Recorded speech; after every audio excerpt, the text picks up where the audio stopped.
And thank you for attending the Seed Our Future fundraiser Q&A hosted by the Medical Cannabis Patients Association. We appreciate you giving up your valuable time to help raise awareness and funds for Guy and his important work. You'll notice that this meeting is different to our usual Wednesday patient meeting, as we have joined by some very interesting guests this evening, all here in their support of Guy and Seed Our Future. We'll be posting links throughout this evening where you can donate in support or register with Seed Our Future online as a patient, which Guy will be sharing more information about tonight. And attendees will be on mute for the first part of this evening, and guests will be each speaking for a short time. And we ask that if you have any questions this evening, they are submitted via the chat function, and we'll moderate these as usual to ensure that questions and chat are appropriate for our guests and are relevant to the goal of this evening. So my co-host Sky will be reading these out later this evening. And there will also be a chance later on at the end of this evening to be individually unmuted if you do wish to provide a few short words in support of Guy. And just lastly, please be aware that this meeting will be live streamed to our Discord server and will also be recorded and uploaded unedited to the MCPA YouTube account if you do miss anything this evening.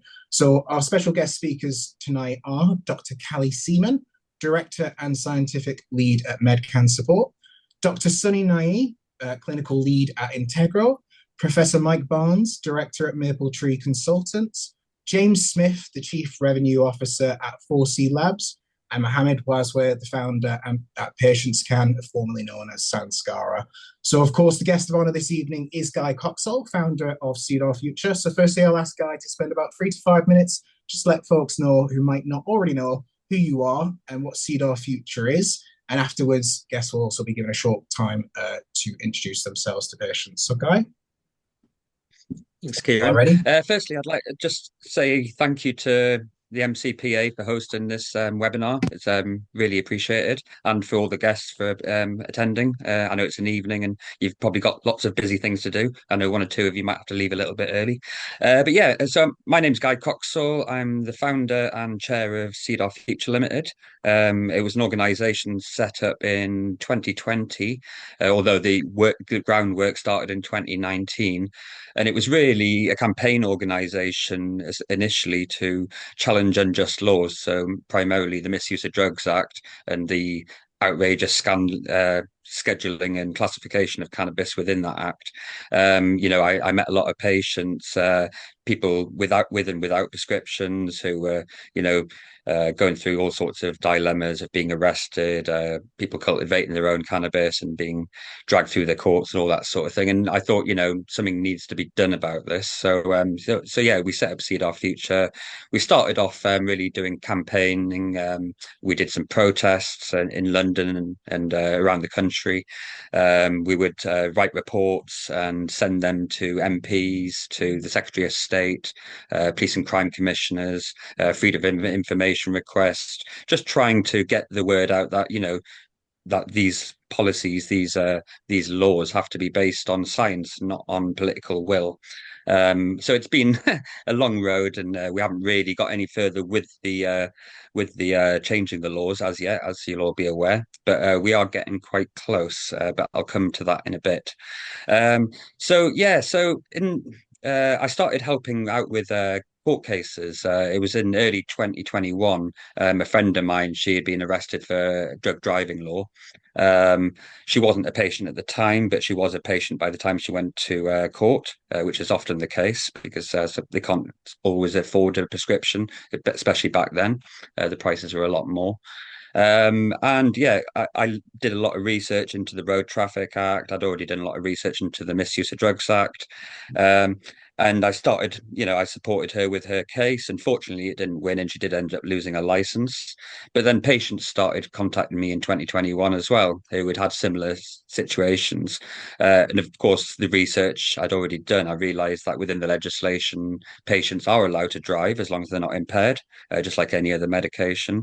But there were all these reports of other things happening, patients being done for possession, having their meds confiscated, housing associations threatening patients with eviction for using their medications, social services trying to take children away from their home. all sorts of things. So, I didn't realize how big the problem was. And I never really thought about patients needing this sort of support because essentially with having a prescription, you have a legal immunity from being done for possession or driving or use. So it shouldn't have really been happening. But unfortunately it does, and it's on the increase. So really the last 3 years I've spent the majority of my time supporting patients with legal cases. I've been doing this for free because most patients can't afford legal support. They go to a law firm who want several £1,000s and they don't understand the law. Quite often they'll tell you, oh, you don't have a defense, just plead guilty, which which is outrageous. So yeah, there didn't seem to be anybody there to support these patients, especially for free. So I kind of took up the job and I've been doing that since. So that's kind of the background. Appreciate that. Thank you very much, Guy. So, just to remind all our attendees that if you would like to support Guy and see our future, we will be providing links in the chat where you can do this. And if you do have something that you want to ask Guy or one of our guests this evening that is relevant, is appropriate, please do so. We've got members of staff that are keeping an eye on those questions. Make it very obvious, please. Make your questions very clear, and then Sky will be trying to ask those a little bit later this evening. So so thank you very much, Guy, and we will have a lot to cover this evening. We do have quite a few guests, so I'll just ask guests if you could just keep your introductions brief and roughly to about 2 minutes each. So if we start with, as Guy says, we do have one member that is only here for a limited amount of time this evening. So we'll start with Callie Seaman. That's yourself. If you want to go ahead and just introduce yourself. Good afternoon. I'm Callie Seaman, also known as Dr. Callie Seaman. I got into the industry last century in 1995 when I was diagnosed with epilepsy. So I'm a patient myself. I'm also the chair of the Cannabis Industry Council and worked in the hydroponic industry for over 20 years, working with licensed cultivation facilities and understanding really how we can get medication that's tailored towards each individual patient. I met Guy a couple of years ago when he actually was doing one of these court cases and came to me to be an expert witness. And I was just totally inspired by it, completely inspired by it. My father grew cannabis for me when I was diagnosed with epilepsy at 15. So what he does means so much because I lived in fear of losing my dad, and what he is doing is making sure that he has a defendant because he would have never been able to afford a defendant. So it gave me confidence that there was somebody there looking out for a child like I grew up. So yeah, that's a little bit of an introduction there. Thank you, I appreciate that. So is Dr. Sunny Nayee with us this evening, or are we still missing Dr. Sunny? No, that's okay. So we'll move on to Professor Mike Barnes, Director at Maple Tree Consultants, if you'd like to just give us a short introduction. Good. Hi, good evening, everybody. You hear me all right? Yeah. Yeah, we can. Good. Well, it's a pleasure to be here because I've also known Guy. Also started in cannabis industry. I started at the beginning. Cannabis industry in the last century. I think Callie and I are go back a long way, really, don't we, Callie? Yeah. And I started with helping the development of Sativex, which was the first cannabis medicine. And then got involved with getting the first prescription for Alfie Dingley, whose mother, Hannah Deacon, I now work with. So I'm sure this story is known to many of you. Set up the Medical Cannabis Clinicians Society, and I noticed my name thingy says that at the moment. And that involves all the clinicians, I think probably not all, but nearly all of the doctors and pharmacists and nurses prescribing cannabis and those just interested. It's nearly 500 members now, so that's going well. And then set up the Cannabis Industry Council about 2 or 3 years ago, which Callie now chairs with Jamie. So that's very brief. I now run Maple Tree Consultants, as we said earlier, with Hannah, which is a medical cannabis consultancy.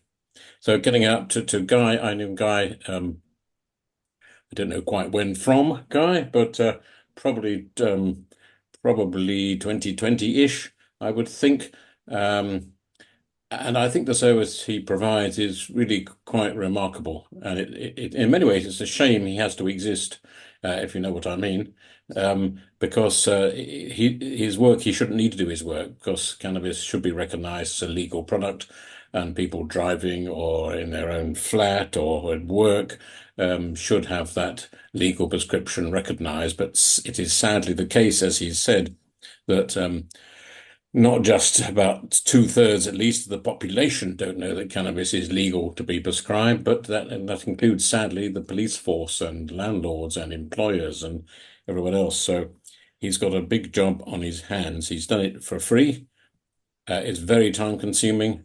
And I've helped on a couple of occasions with an expert witness thing, none of which are actually, due to the incredibly slow nature of the court, have actually ever got yet to a conclusion. But I know how much work and time he puts into every case, and that takes money and it takes time.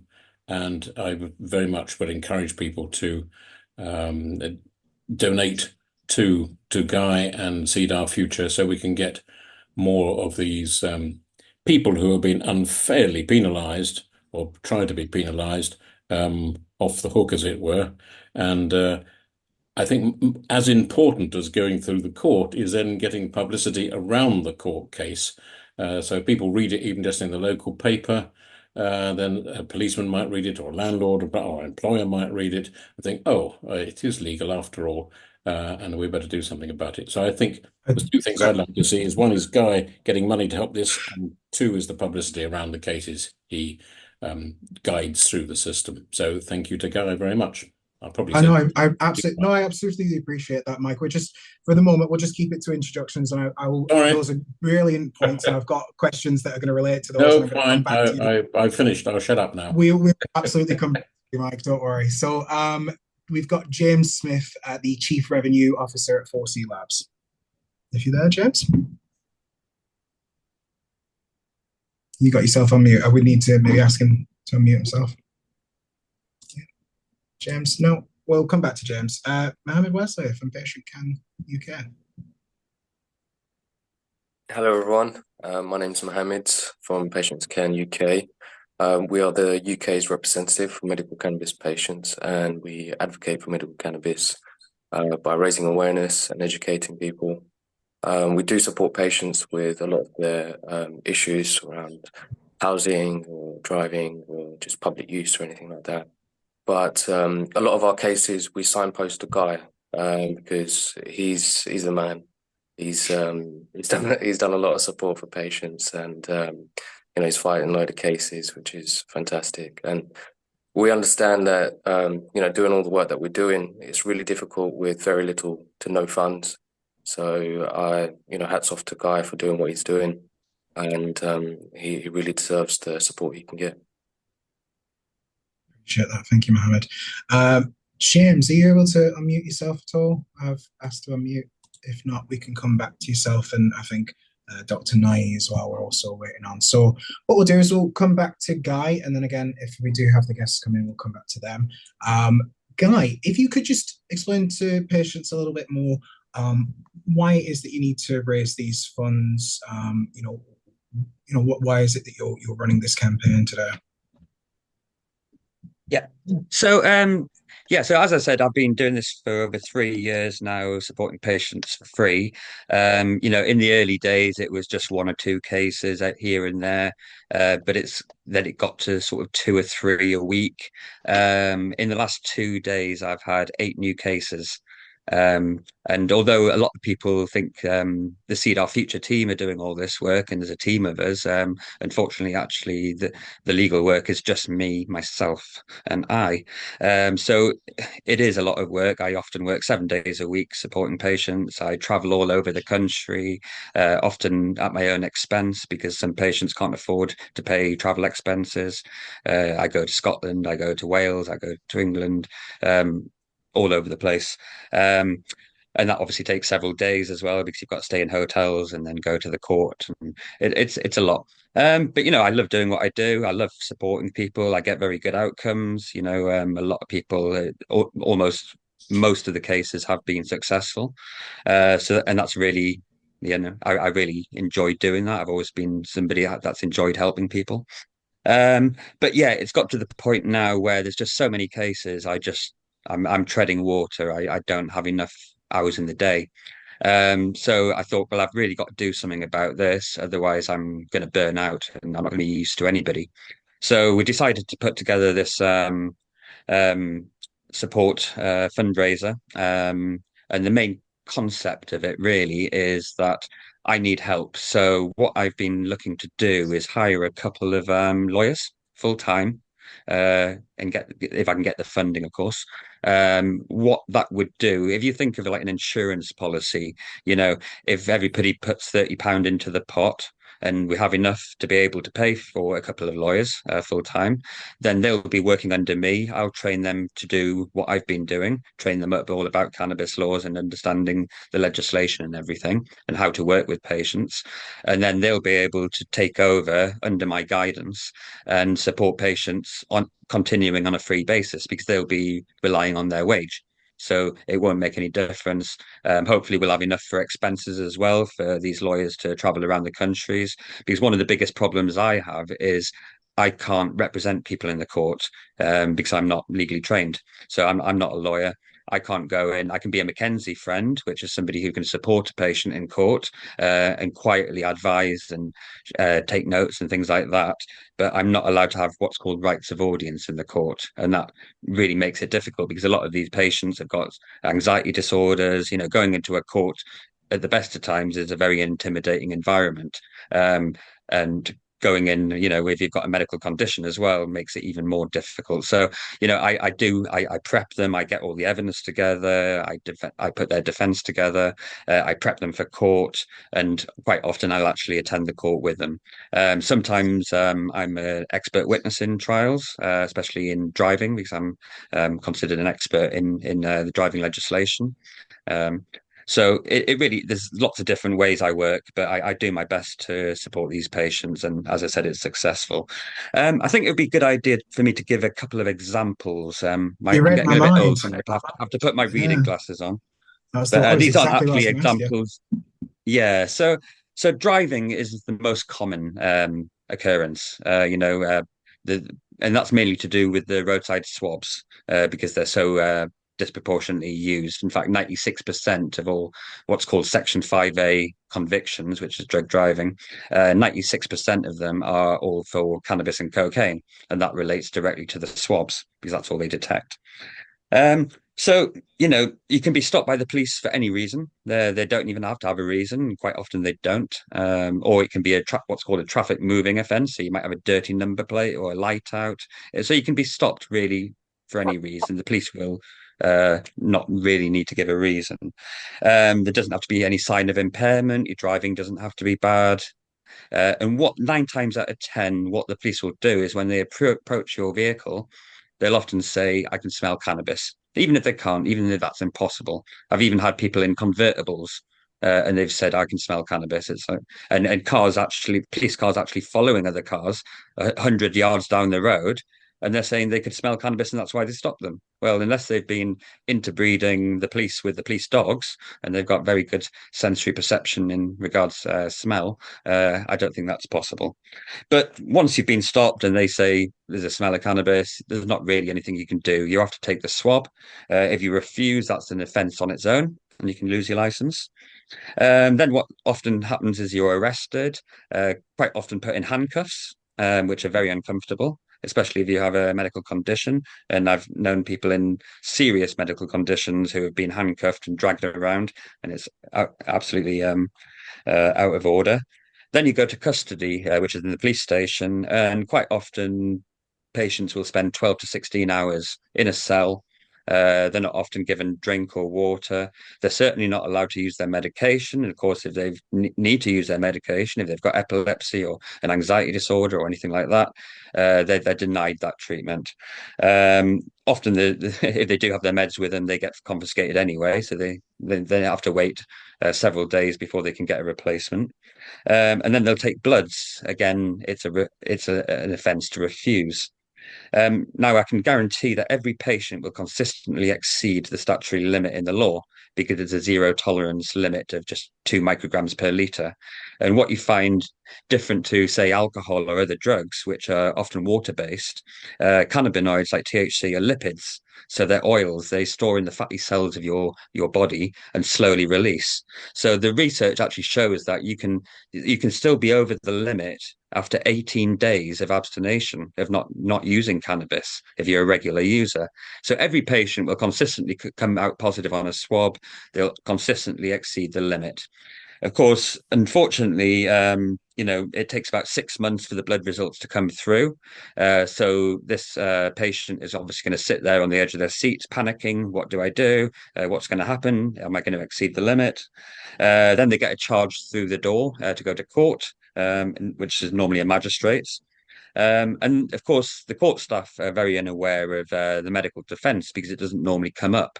Because the other prescribed medications, which has the statutory defence, such as benzodiazepines, amphetamines, and opioids, the limit is 5 times the therapeutic dose.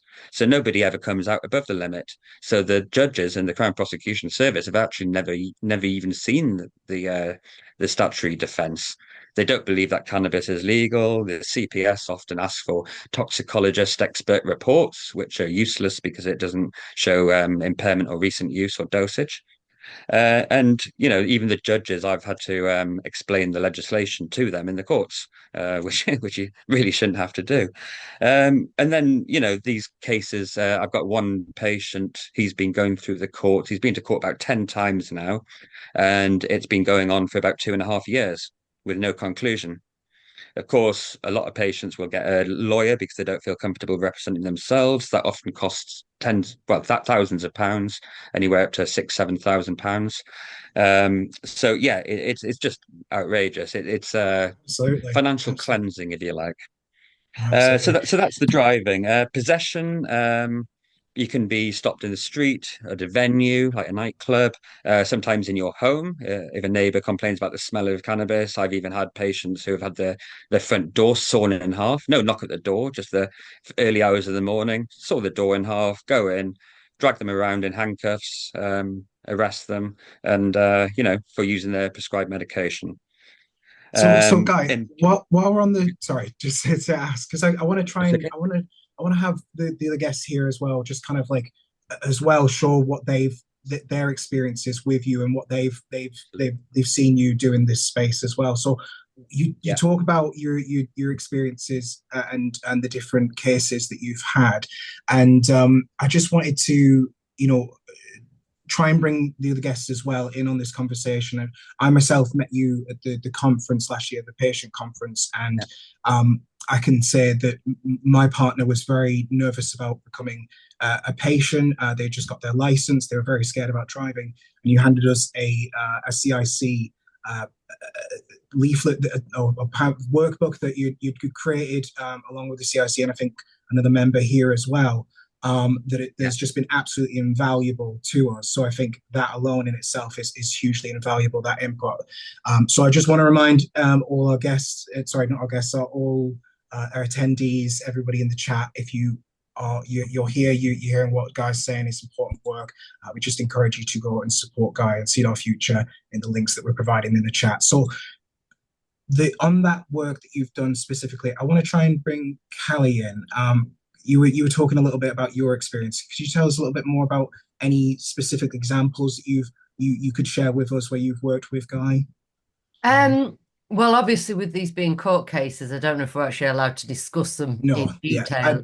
In terms, your experience with Guy, sorry. Yeah, well, I mean, working at the CIC, obviously being the co-chair of the CIC, there's been a lot of work we've been doing there to actually educate. So to help educate the police around actually cannabis just being a prescription, because it's still not known. And still so many people, what, that can be prescribed? Really? So there's a lot of education around that. We developed a leaflet with Guy on the laws surrounding driving and cannabis prescriptions. We also presented a poster recently at CT Cann, which was a really interesting event that was talking a lot about science. It was very science-based. A lot of the cannabis events in the industry are quite industry-based and very much talking about what each company are doing. This particular event was a very academic-based actual event, and Guy presented a poster on there called the do you want to give the exact, because it's such a long title, Guy, I don't want to get one bit of it wrong. It's the full proportionality test for... Yeah, hang on. Yeah, it was all about the human rights defense that we've created regarding driving and human rights. So yeah, the title was using a four-stage proportionality test to investigate whether the inclusion of cannabis within UK drug driving legislation is compatible with human rights, which it clearly isn't. And so that's where we had a lot of interaction there. And we had Mohammad also, obviously, was on this call as well. He actually input into that leaflet, which we're now sending round. So if anyone is interested in understanding that, understanding more about their rights as a patient and driving, you can find that on the Cannabis Industry Council's website, and just giving information to patients. And I'm sure if you reach out to any of us, we'll be happy to actually forward that over.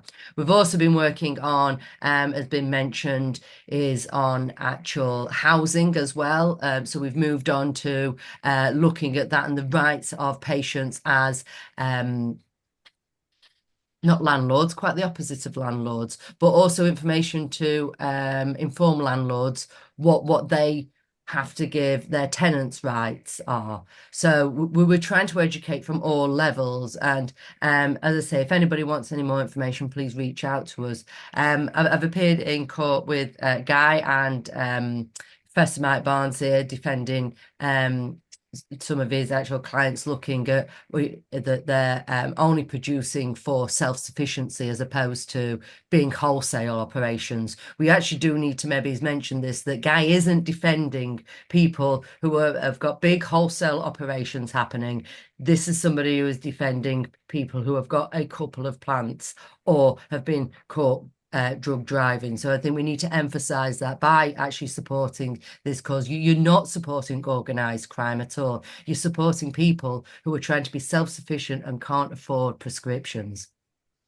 Absolutely. So another person I want to try and bring in, because we didn't get a chance at the beginning, James, I think you've managed to unmute yourself. James Smith from the Chief Revenue Officer from 4C. Are you able to give maybe a brief introduction of who you are, what you do, and maybe your experiences with Guy? Sure. Apologies. I just running a cannabis company is not always smooth sailing, and it's 10:30 in the morning in British Columbia right now, which is unfortunately for me can be hectic. So I had to solve some problems. Problem solved. Apologies. Thank you very much for having me. I'm James Smith. I'm one of the co-founders of 4C Labs. We are a licensed importer and distributor. We are responsible for Pure Sun Farms and a whole bunch of other things that are very close to coming into the country. Guy is a member of the focus group that we have at our little company that we run to check on the product quality and get general thoughts on the products in the marketplace. His contributions are very valued by myself and the other members of that group. I've known Guy for a number of years in the space. We agree on, I think, probably most things. And I feel, that any kind of awareness, anything to do with awareness is good. There is no such thing as bad awareness campaigns, regardless of what they are about. If it increases the public knowledge that Callie was just referring to, that has where there is none, it's a good thing for the patients. It's a good thing for the industry.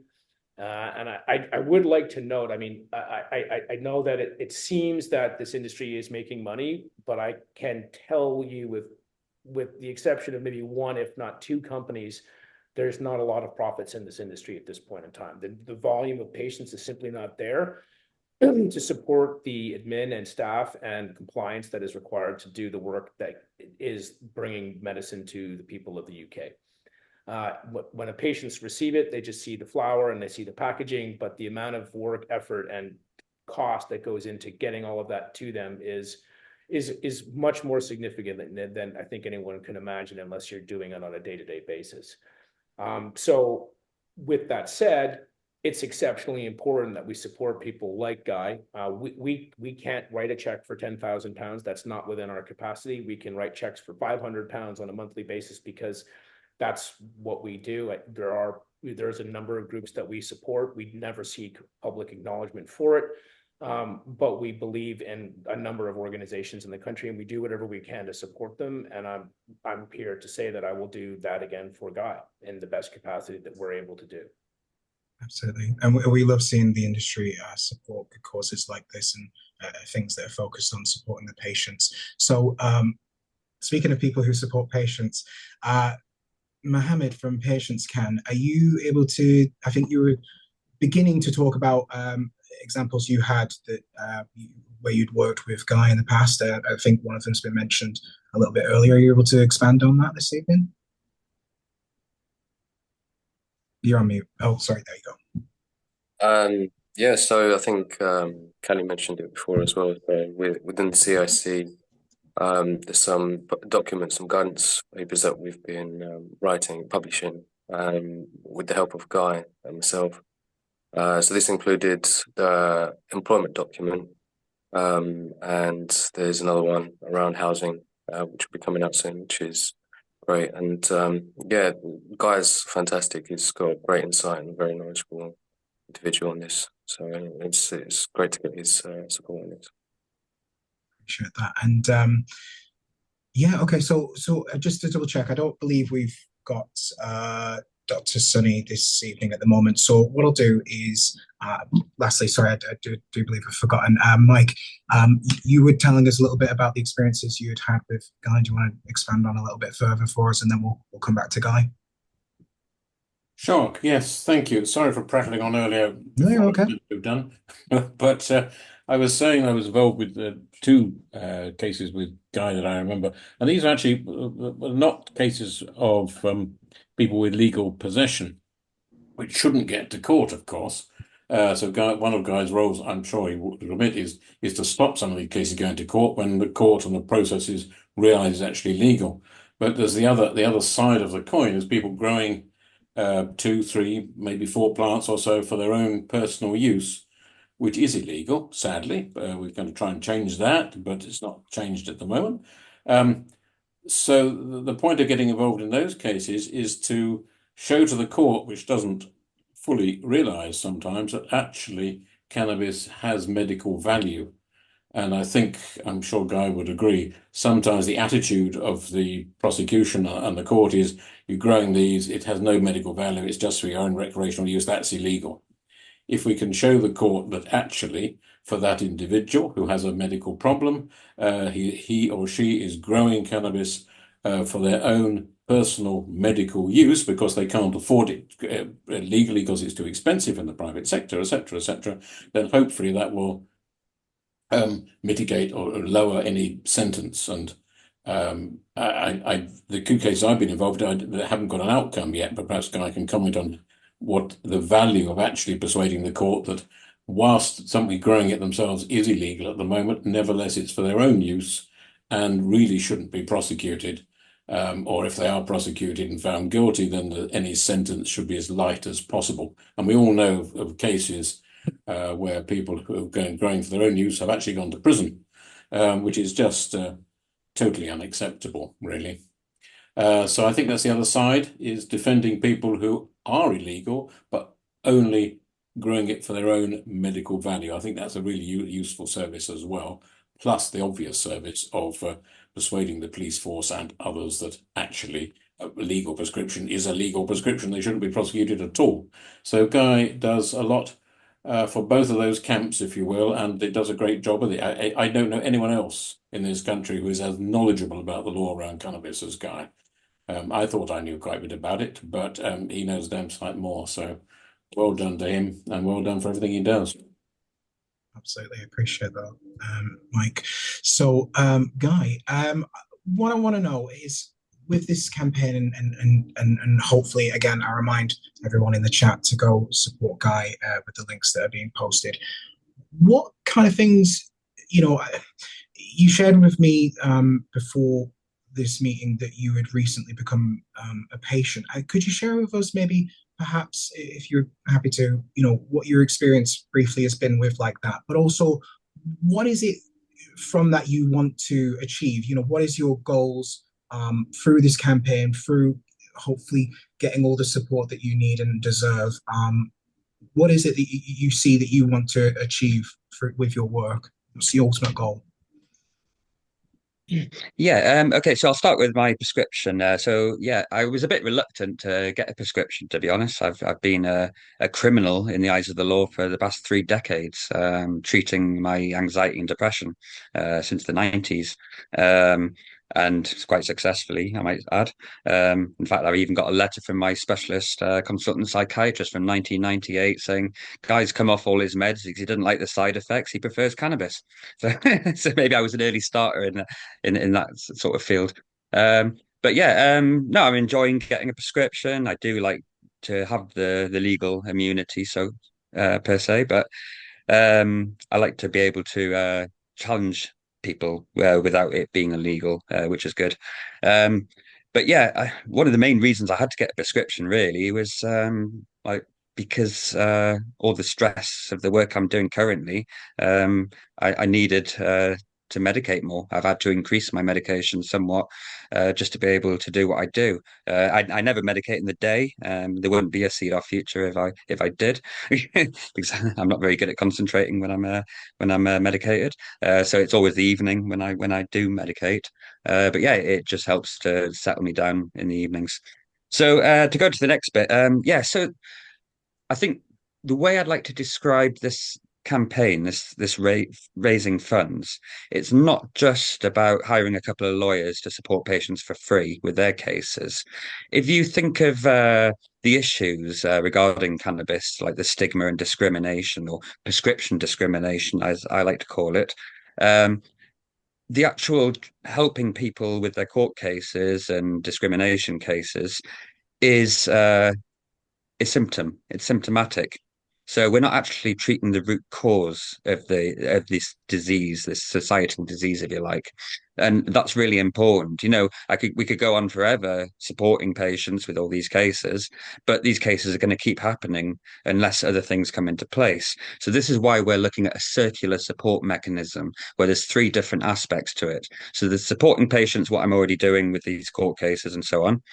There's the human rights challenges, as Callie and Mike mentioned. So I've got one against the Misuse of Drugs Act, which I'm very confident that if we can get it in front of a court, it would move cannabis probably to Schedule 5 instead of being Schedule 1, Schedule 2, respectively.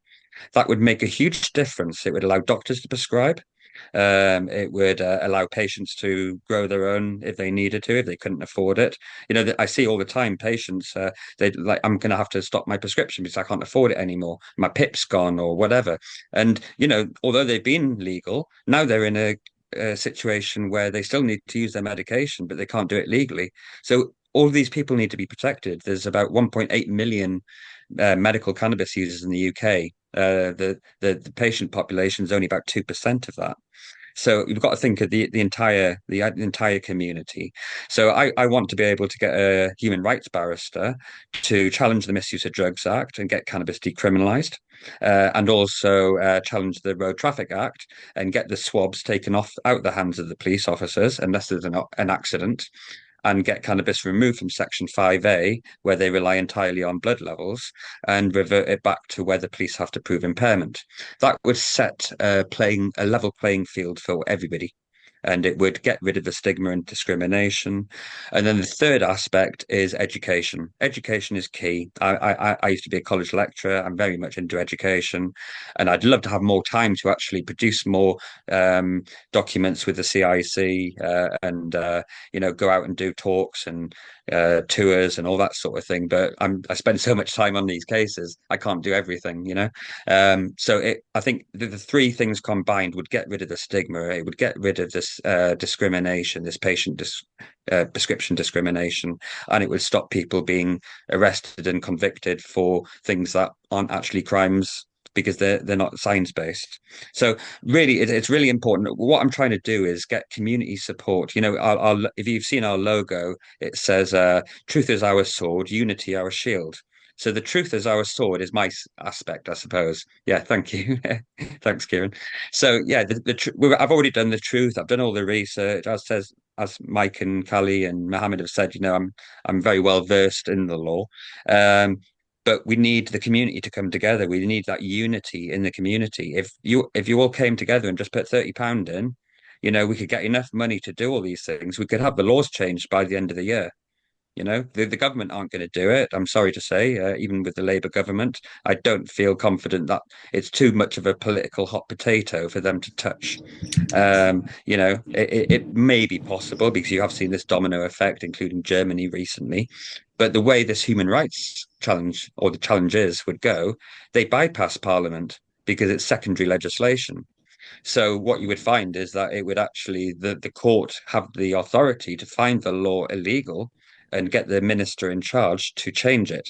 And it bypasses Parliament completely. So if we were able to put in 2 judicial reviews, we could have, it normally takes about 6 months. So around Christmas time, we could have the laws changed. And that would change things for everybody. It would help the industry grow. It would help with, you know, Home Office and MHRA licensing of getting product in. As I said, get GPs to prescribe. All these things can become a reality, and I can taste it. I'm so close. But yeah, unless we get the funding to do it, it's just not going to be realistic, unfortunately. So I really, you know, hope everybody that does donate. Anybody who can and or can't, please share this video and our posts and things and get it out to the community. And they don't have to be a prescription holder. It's just as important for people without prescriptions. So yeah, I really appreciate that, guy. No, that's you perfectly encapsulated. That's why I got it out. The motto that, you know, that truth is our sword, unity is our shield, because I think you're absolutely right in the sense that this is not just about patients. This is about everyone that needs access to this medicine. I think it's not just for patients that need this support. It is absolutely everyone. So I can see Mohammad has their hand up. I've got a very short amount of time. So Mohammad, do you want to come in on this? And I want to see if we can ask a question, bring Callie back in while she's still got only a limited time herself. Go ahead, Mohammad. Oh, sorry, we need to unmute you. There we go. Does that work? Sorry. Yeah, okay. No, I just wanted to quickly add something I forgot to mention, but I noticed Sal mentioned it in the chat.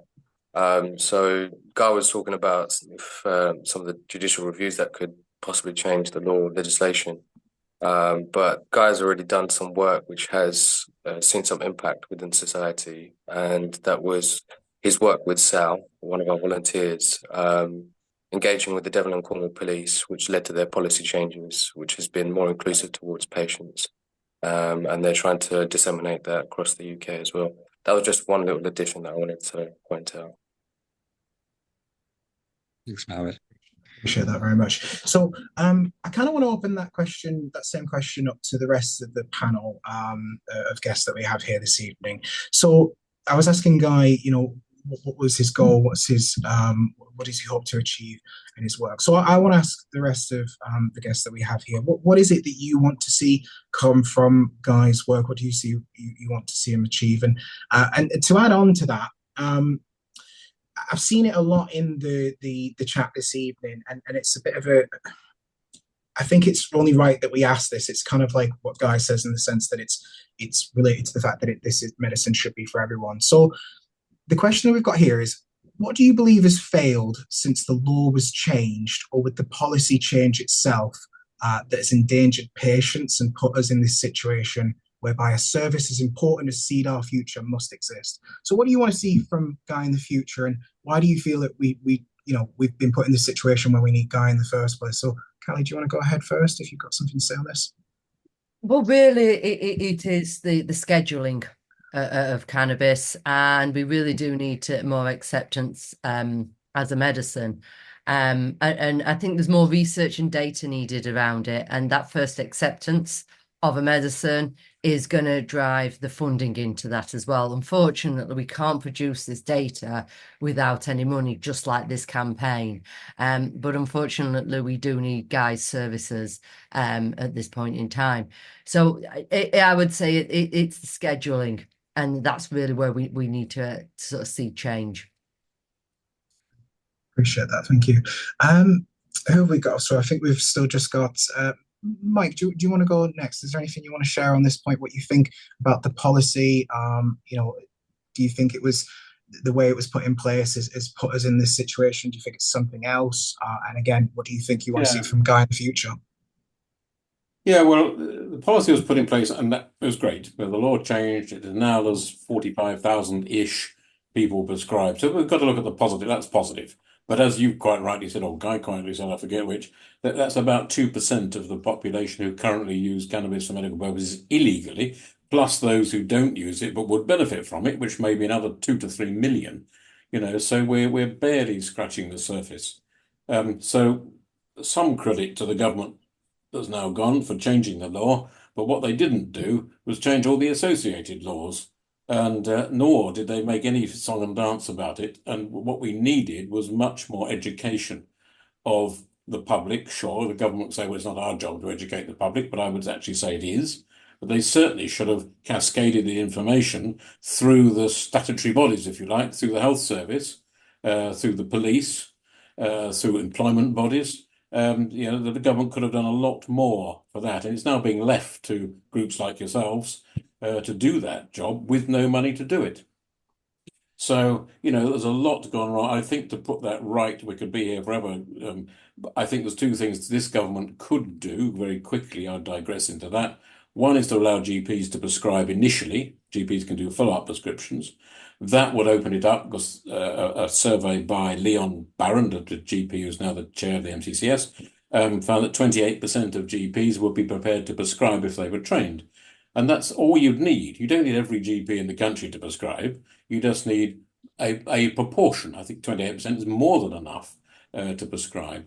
And that would open it up, albeit privately at first. But it would help. When we get to a tipping point of, you can make whatever number, 100,000 say, then those 100,000 people will tell their neighbours, they'll tell their friends, they'll tell their doctors, and that will think, oh, maybe there's something to this. And we get that breakthrough into the NHS, because that's all that actually matters, is to get this on the NHS. That's the key. And that can be done by GP prescribing is the main thing that I think will change. What I'd like to see for Guy, actually, it may sound a bit odd, but what I'd like to see for Guy is he goes out of business. Because that would mean, in the nicest possible way, Guy, that would mean that your role is no longer there because the police understand it and they don't prosecute people unfairly, because landlords, because employers don't understand it, and hopefully eventually that people can actually produce their own product themselves, but they don't need to because it's available free as it should be on the NHS. So the ultimate aim of this fundraising is to put Guy out of business. Great. I totally concur, Mike. I wouldn't worry about your employment prospects for a short time, Guy. It's not going to happen too quickly, sadly. Well, I've not made a wage since 2019, so I'm sure it wouldn't make too much difference to me. Just free up time. Yeah. I appreciate that. Thank you. So we've got about 10 minutes before I pass over to Sky to ask the questions that have been submitted on our chat this evening. Again, just a reminder to keep those questions relevant to Guy and the goal of this evening, which is to again remind folks the links are posted in the chat. If you could just go ahead and click on those to donate and support to Guy and Seed Our Future. So, James, the question is again, what do you believe has failed that we're in this situation and that we need a service as important as Guy? And what do you want to see from the future from Seed Our Future? I'll just see if we can unmute you. Are you there? No, James, no problem. No worries. We'll hop back over to Mohammad. Same question to you. Why do you believe that Seed Our Future, why do you think we're in a situation like this where we need Seed Our Future, and what do you want to see from Seed Our Future in the future? Tongue twister. Go ahead. Sorry, are you muted as well? Oh, where are my mods at?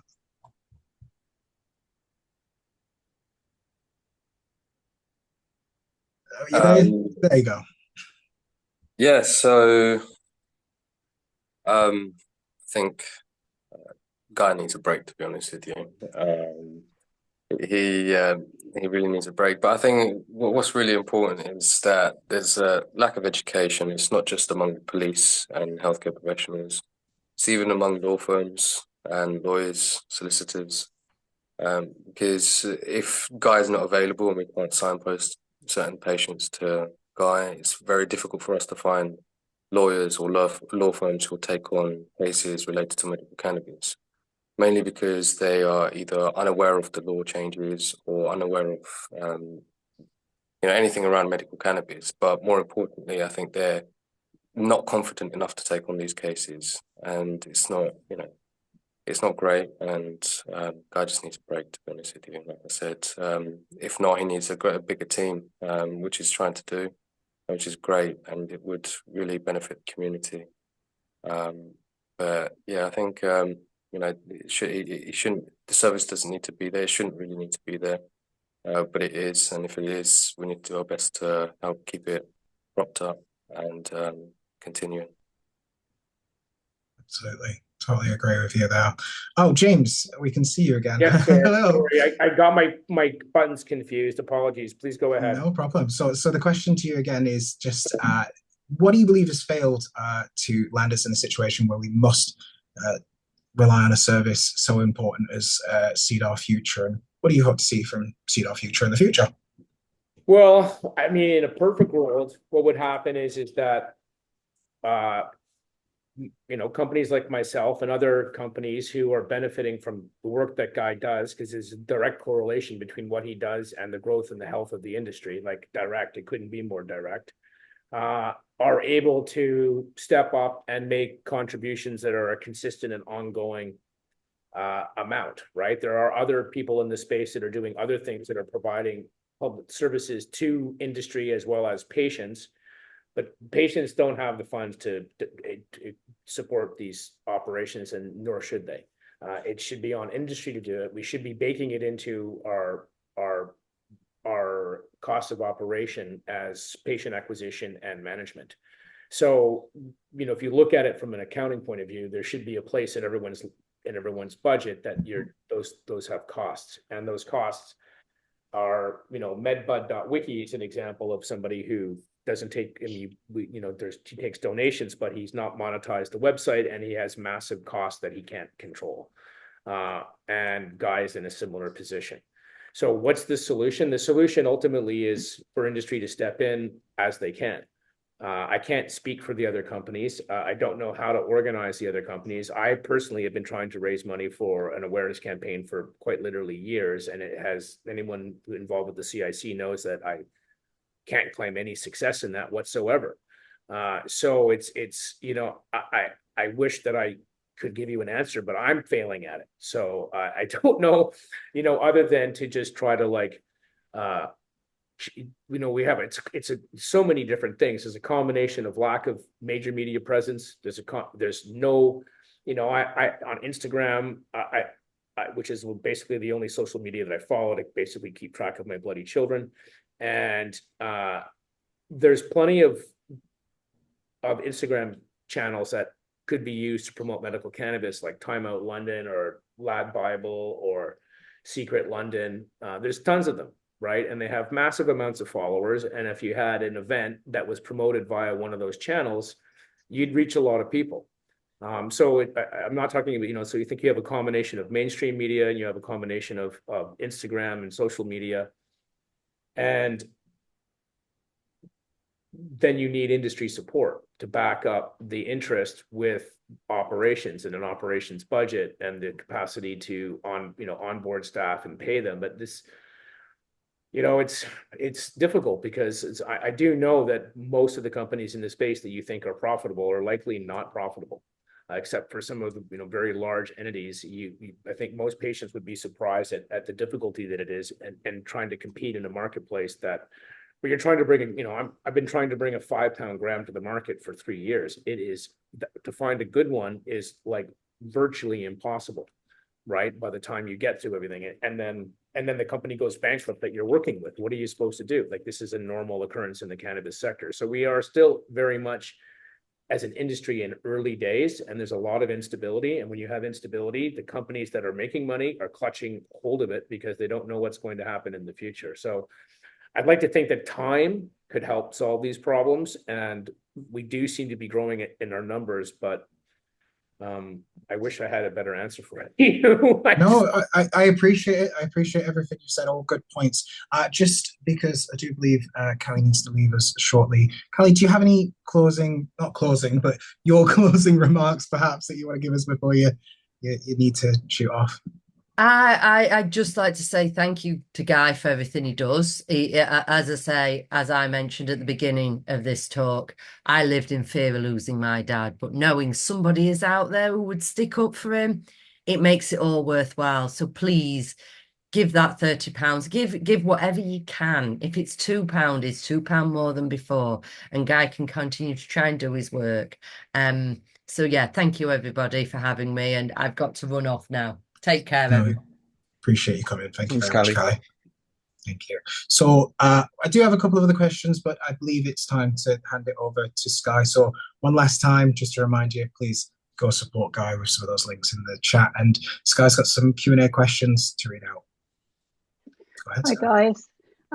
So the first one is, how can patients who can't afford to donate support you best? I know you've mentioned sharing the post, but is there anything else? Like, do you need any volunteers, or is there any other way people can help? Yeah, thanks, Sky. I mean, people have offered their time volunteering, doing admin, things like that, which is always massively appreciated. But it's so difficult because these cases are all so complex and so different and varied. It's there is really only me who can do it at the minute, like unless I can actually hire some professional lawyers who understand the law. They might not know anything about cannabis, but I can update them on that.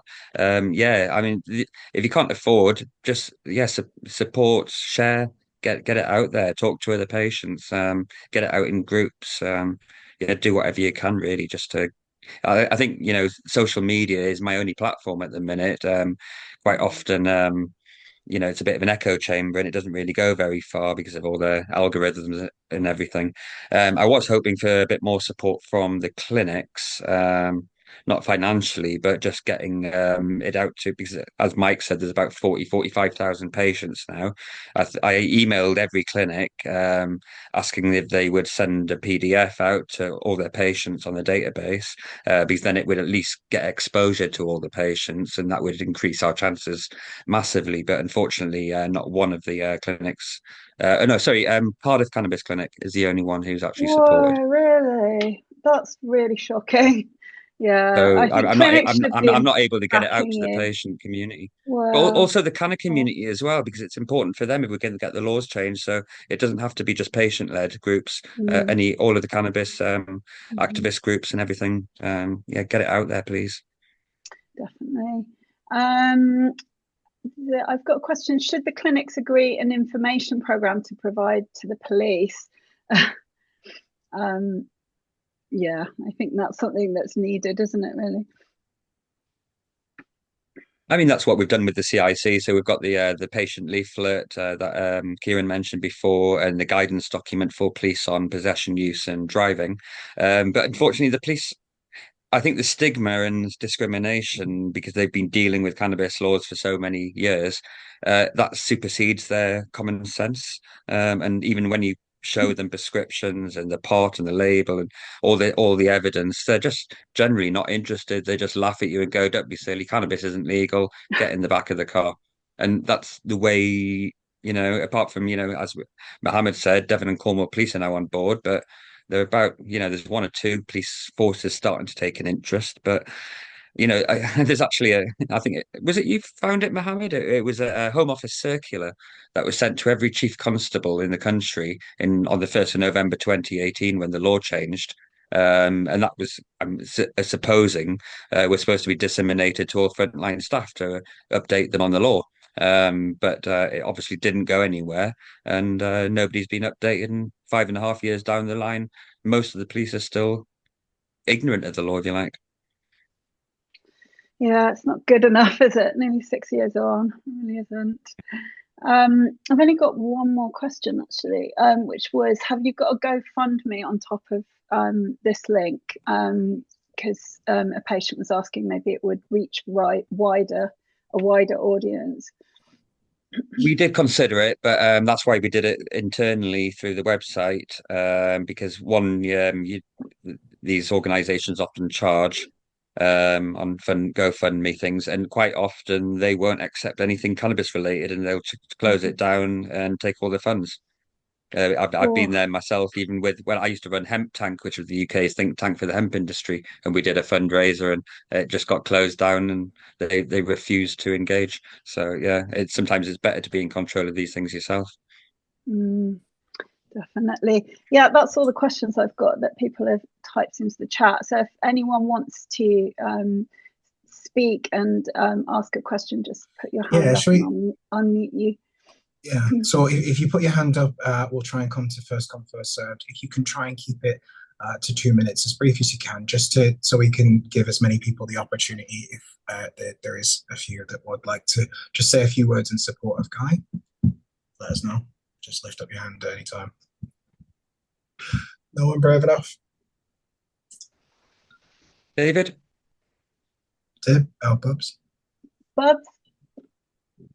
Yeah, so not so much a bit of a question, if that's okay. I'm just wondering if you had any sort of advice you could give patients on regards to if we interactions with the police, like how we should react, how we should sort of go about them. I just wondered if there's any sort of tips, pointers, that sort of thing you'd like to give people. Absolutely, yeah. So I think the first thing I say, and this isn't just the police, it can be employers, it can be housing associations. Don't give them information if they don't need it or they don't ask. Once you mention cannabis, often it starts a whole ball rolling, and quite often by not saying anything, or you can actually get through that without any interaction. If they do, or they say they smell cannabis or anything like that, immediately explain that you're a medical cannabis patient. It's always best to keep your pot in your medicine in its original container. Keep your a copy of your prescription with you. Ideally, what I would recommend is download the CIC document and keep it in your vehicle at all times, so that if you are stopped by the police, you can. The more evidence and armory you have to justify it, the better chance you have of getting around it and hopefully having it as no further action. One thing you said on, I think the last time you came on, and I've kind of taken this to heart, and I've always tried to share it if I can, is you mentioned that it's recommended, or you recommend that we should try and carry a physical copy as well, if possible, because there are times where the police might confiscate your phone, and obviously there's a lot of us that carry that digitally. So I've always tried to do that as a backup as well. So I think that's good advice. Absolutely, yeah. I mean, they won't always believe it because it's printed out. But I don't know what it's like with other clinics. I'm with Integro, but when the pharmacy send my meds, I often get a prescription like printed off. It's not the original. It would be really nice if the pharmacies could actually send the original pink slip, so it actually looks authentic rather than a printout. But these are things that the industry needs to deal with. But yeah, I think it is best to have one. I always keep my prescription in my wallet. Yeah, no, I completely agree. Like you said, the more you have as a defense, it's also just that you can't exactly film while you're showing your prescription on your phone either. So if you're trying to film and record it, get evidence. Sorry, I'm taking up too much time. I think, is it Kyle? Kyle's got your hand up. Ask you to unmute. Do you want to go ahead and say anything? Hello. Yep, we can hear you. Good evening, Guy. How are you? It's been a while. Yeah, good to see you, Kyle. Yeah, been a few weeks, hasn't it? Yeah. Last Product Hours meeting. Yeah, in London. Yeah.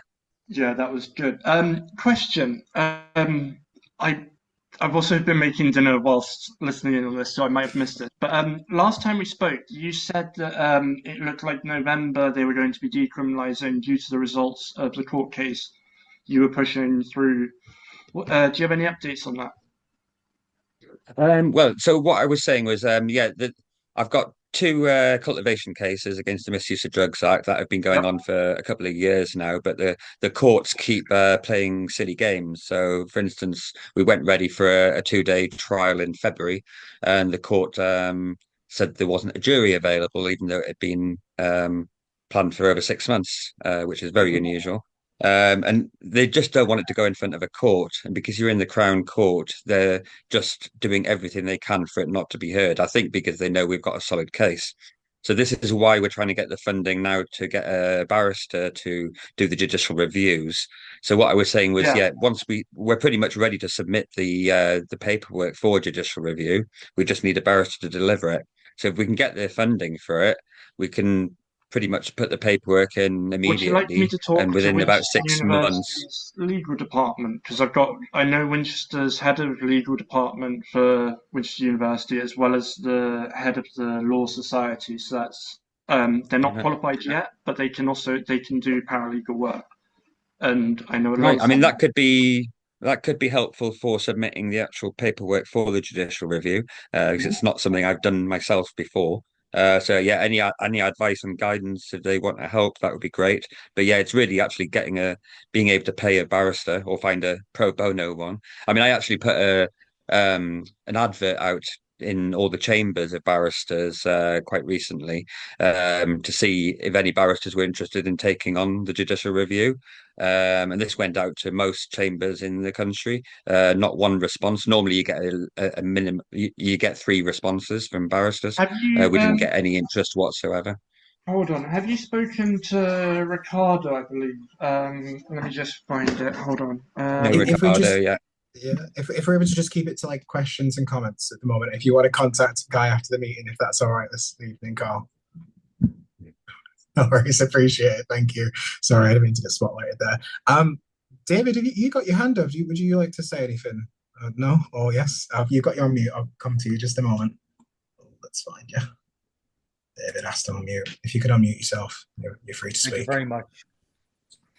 It's really on the information side pertaining to legal cannabis use as opposed to illegal.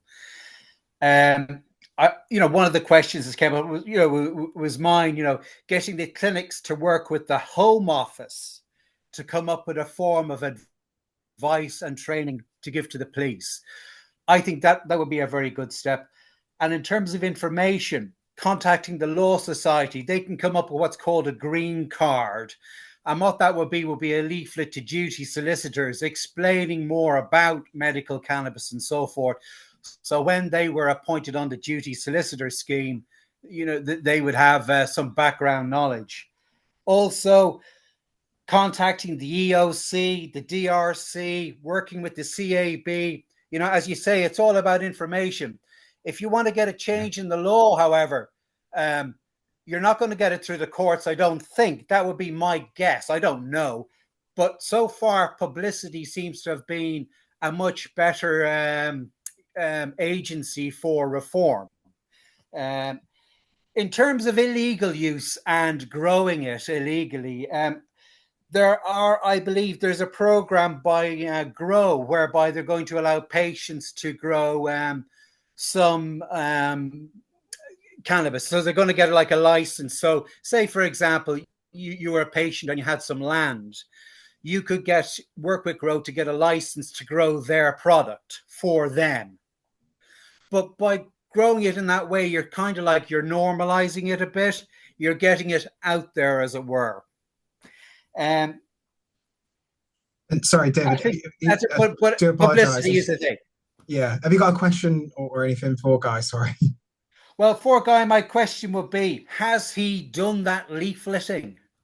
Has he leafleted the EOC, the DRC, the CAB, the Law Society, the whole, are the clinics, have you got the clinics to work with the Home Office? I don't work directly with the clinics. They don't really, apart from they'll refer their patients to me, and clinicians will refer their patients to me. But when I need any support, it's not a two-way street. I think yes. I mean, I've contacted police forces, Crown Prosecution Service. it would be nice to get some training through the police school of policing, which is probably the best route to actually getting that disseminated. But even as I said, the Home Office disseminated something when the law changed, and that hasn't been disseminated to officers. It's very difficult, and they don't really like third-party organisations contacting them. They normally ignore you. But yeah, I mean, as I said, if I didn't have so much time spent on actually supporting patients, I would love to go back to what I was doing originally, which was education and actually doing all the things you're suggesting. I mean, if any patients want to do that and send out the CIC documents to their local police forces, or to the Crown Prosecution Service. I mean, there is actually on our website, there's a Get Involved page. So if you look on the CEDAR Future website, cedarfuture.co.uk, there's a Get Involved, and there's one where you can send a human rights defence to your minister, your local MP. There's ones that can send to your local police forces and courts and CPS. So I've been trying to get patients to get involved in that side of things. So please do have a look, and if you have the time and resources, do get involved. Yeah, absolutely. Those reasons. Brilliant. The resources on your website have been absolutely invaluable to me.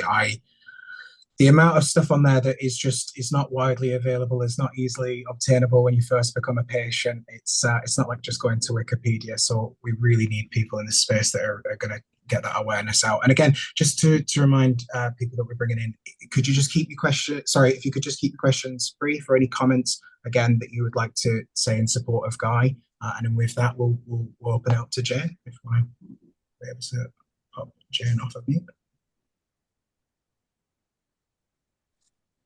There you go. Oh.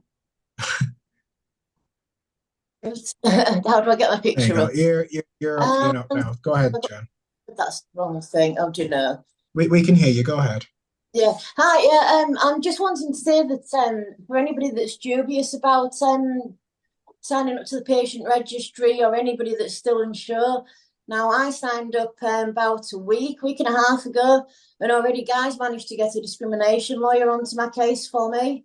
Now, I went to Hull Crown Court for a criminal case, which I'm currently under investigation for, and they literally seized my medication. The security staff had no idea about the Equality Act, and they didn't create a safe space. And so I'm really grateful that Guy has got this resource. And if anybody's dubious about wanting to pay it and thinking, oh, it's a waste of money, it's not a waste of money. It's absolutely the best spent money you can possibly have. And in the future, we hope to get a full team of lawyers behind it, so that it's not just Guy helping and getting, no fee, which it currently is, but an actual full team of lawyers just working purely for the patients. And not just prescribed patients, but all medicinal patients, medicinal users. That's all of us. That's all I wanted to say, was that if you're thinking and you're not quite sure, please either donate or register. It'll be the best thing you do all year. Absolutely. Absolutely. We appreciate you sharing that, Jane. And yeah, the links are again in the chat. I've seen a few people say it themselves. If you have signed up yourself or donated this evening, please let us know in the chat. Please let us know your support, even if you don't want to say anything yourself. So yeah, what should we do? I think we've only got about 15 minutes to kind of spare. So Jen, I think you still get your hand up, but I'm going to move it along if that's okay. So I would like to kind of reopen it back up to our guests. Maybe if they want to share a few kind of final words each. Guy, if you want to share anything that you feel like you've missed out, anything that sorry, I got flying around here, that is pertinent, that you think has been missed out this evening, please go ahead. Yeah, there's a couple of things, I suppose. I think it's important that patients or whoever wants to donate, that we did this on a 6-week window of opportunity to donate. We're halfway through today, 3 weeks to go. So there's only going to be another 3 weeks until the end of this month, the 31st of July, to donate. And hopefully we're going to have the funds to do something with. It's not I'm going to be brutally honest, it's not going very well because I can't get the exposure through clinics and so on. So we really need to ramp it up over the next 3 weeks for this to work. I will still try my best to support patients afterwards, but it is limited to what I can do. So really, you're essentially supporting yourself, your future. So please do donate. The other thing I wanted to say was just Mohammad. I just want to say massive respect to Mohammad and what he does. His new website is absolutely awesome. And talking about my website before, it is actually under construction at the minute, so there's not everything in there. It should be sorted in the next couple of weeks. There's still quite a lot in the education section to add. But I just want to say, yeah, to Mohammad, I wish I had the energy you had, that you have at the moment. You're younger, but you're doing a great thing, and the education side of everything. And as I said, I've worked with Mohammad on these CIC documents, and he's definitely a one to watch in this space. I appreciate it, mate. So, honestly, hats off to you for all the work that you're doing as well. Just looking up to you. That's all I'm doing. Medals all around. So while we've got you, Mohammad, we'll come to you next, shall we? So we'll have to re-unmute. If you've got anything that you want to, sorry Guy, I didn't mean to, if you're not, I'm happy to come back to you again if there's anything you remember, but Mohammad, is there anything you want to close us off with yourself? No, nothing too special, but honestly, I've repeated a few times now, like, Guy's doing fantastic work. Hats off to him. He's, doing all this without, the funds that he needs. I can understand, the pressure and the stress that it can build as well. But he's doing this for patients, and it's respectable work that he's doing. So we just need to do our best to support him as much as we can, because he's doing the same for us. That's all I can really say. It's only £30, and like everyone else has said, you can put in a little bit less than £30. Any little will help. Every little bit will help, and hopefully he gets the judicial reviews done, and we can reschedule cannabis and make it a lot easier for everyone. Absolutely appreciate that. So we'll see if Mike, do you have anything that you want to close us out on? Anything you think that's pertinent that might have been missed this evening? I don't think we've missed anything. I would just like you to say again, really, that Guy can't do it all. He's extraordinarily capable, but he's one person, and one person can't service the entire industry and all the problems arising from it that you deal with. I totally agree. You need a lawyer or two lawyers. And sadly, those guys like you need paying, and without those funds, you're hopefully going to carry on doing some things, but you can't do anything like you would do with the money and the other support. So it's so important. It's so sad, as I say, you have to do it, but nevertheless, at the moment, someone has to do it. You're doing it. You're doing a great job, and it really does need to be supported. It's just sad that the patients are the only people at the moment who seem to be putting real money in. Well, and maybe the only other thing that hasn't been suggested is get something in the Cannabis Industry Council newsletter. Forgive me if you've done that already, but that goes to all 120-ish industry people, and those people generally, I take James's point that actually, contrary to popular opinion, many cannabis companies are not making money. But nevertheless, they all have some money, and they can certainly afford 30 quid, whatever dire straits they're in. So hopefully, putting out something in the CIC newsletter may get a little bit of traction. I appreciate I'd only get 3 people, but 3 people is better than nothing. So I agree with you. There's people popping names in the chat of places we can go reach out. Hey, tell your clinics, tell everyone. Sorry, Mike, I didn't mean to cut you off there. Go ahead. That's what I was going to say. What if we all email our clinics and ask them, like, if we give it a go and ask them, even if they can send the email out to all their patients, that would be massive. Yeah, I think that can make a difference. Put pressure on them, and sorry, just before I come to James, did you say anything? You wanted to finish anything there, Mike? Sorry. I was just saying, someone's put on the chat there, what about Cannabis Health News? That's a great idea. And if contacting Sarah, who's a great journalist, and it's got a good circulation, that will get it out to another whole range of people, both in patients and in the business. So I'm sure she'd like an article. That's something worth doing. Again, sorry, Guy, if you haven't done it. I think it's worth. Actually, Sarah contacted me just the other day, and she's actually preparing some questions for Cannabis Health News. So there will be an article coming out very shortly. But thanks for that. Yeah. Good. Brilliant. Looking forward to that. That's fantastic. So James, well, that's a great idea, Guy. I'm so tired of asking people for money that maybe it's time for you to ask people for money on my monthly friggin' call with the CIC. So let's get you on. Let's get you on the agenda for that. All right. So I'm just making notes here. Add Guy to agenda. And what I think the emailing of the patients is bloody brilliant. And if you could all do it tonight, then by the time Guy's speaking to everybody next weekend in the room with Pierre and hopefully someone from Cureleaf and other humans, that they've already heard something. Now, the other thing that I've got is I'm owed. Those of you who don't know, newsflash, if you want to get into business, Cann, you pay to do it. They have a pay-to-play system, and my sponsorship of Cannabis Europa has resulted in some goodwill towards me. And I was going to use it for my crowdfunding campaign for just general awareness, but why not use it as a story for where campaigns for industry need funding and people need to step up. Anybody who was at Cannabis Europa knows that I basically yelled at everybody on stage from the audience to step up. I did. I filmed it. It was brilliant. I'm not sure if anybody, I don't really care what they think, but the fact of the matter is it's the truth.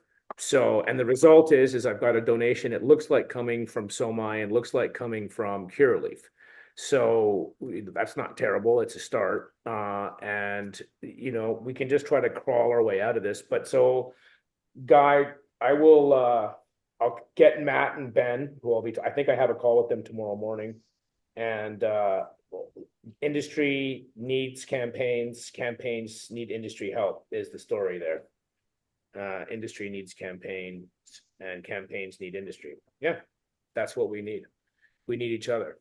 So, and everyone said everything that Guy doesn't need me to tell people how awesome he is. He knows what I think. So, and he's heard enough of it. You don't want him to get too big ahead. But, the services are needed. They're required. They need to be supported. Unfortunately, it's just a challenge trying to organize the industry into supporting things.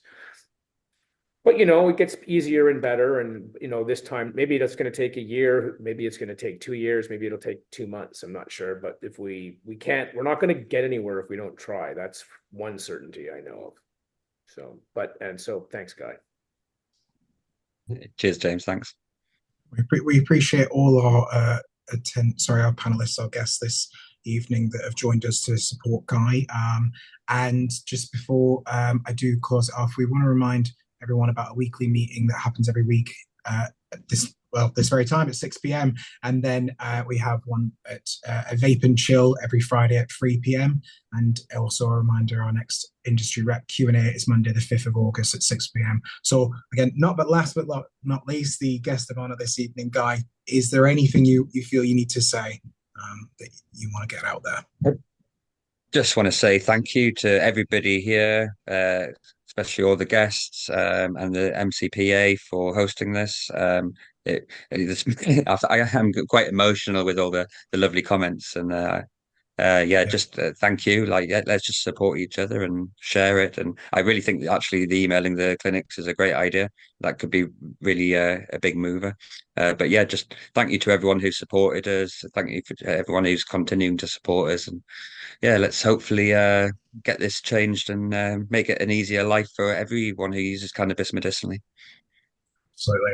And everybody needs to remember that truth is our sword, unity is our shield. So thank you so much for everything that you do, Guy, for the patient community. Thank you, everyone that's attended this evening to support Guy, everyone that's put comments, everyone who said everything in the chat, everyone's donated. Again, reminder, get it shared, call your clinics, get out there, donate. We appreciate all the help. All right, we'll close it off there. Unless anyone Yep. No, we're closing it off. All right. Have a great evening, everyone. We'll see you, I think, Friday for our patients soon. All right. Take care. Bye-bye.